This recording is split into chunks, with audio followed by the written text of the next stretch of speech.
Polisi mengungkap cacahan uang yang ditemukan di tempat pembuangan sampah di daerah Setu, Bekasi, Jawa Barat adalah milik Bank Indonesia. Cacahan uang merupakan limbah pemusnahan BI.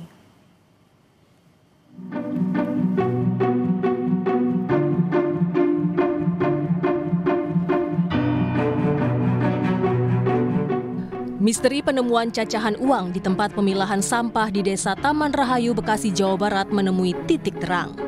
Kapolres Kota Bekasi, Kombes Sumarni mengatakan bahwa cacahan uang 100.000 dan 50.000 yang ditemukan adalah milik Bank Indonesia.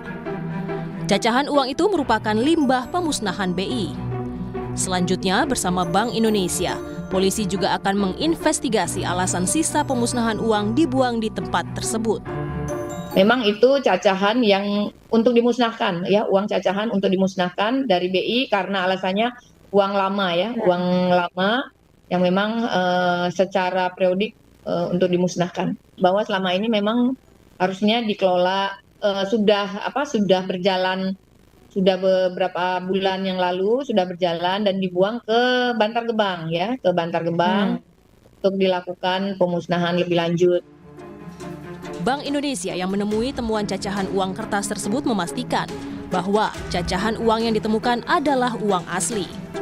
BI menyebut uang itu telah lebih dulu disortir untuk kemudian dimusnahkan.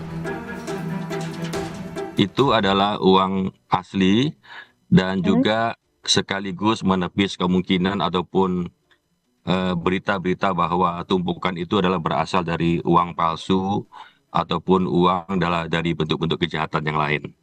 Kita kan sedang akan melakukan pendalaman kenapa hal itu sampai di TPA yang dimaksud. Sebelumnya polisi telah menyita 21 karung berisi cacahan uang dengan nominal 100.000 dan 50.000 rupiah dari tempat pembuangan sampah di Bekasi. Kini polisi masih menyelidiki alasan dibuang cacahan uang milik Bank Indonesia ke tempat pembuangan sampah. Tim Liputan, Kompas TV.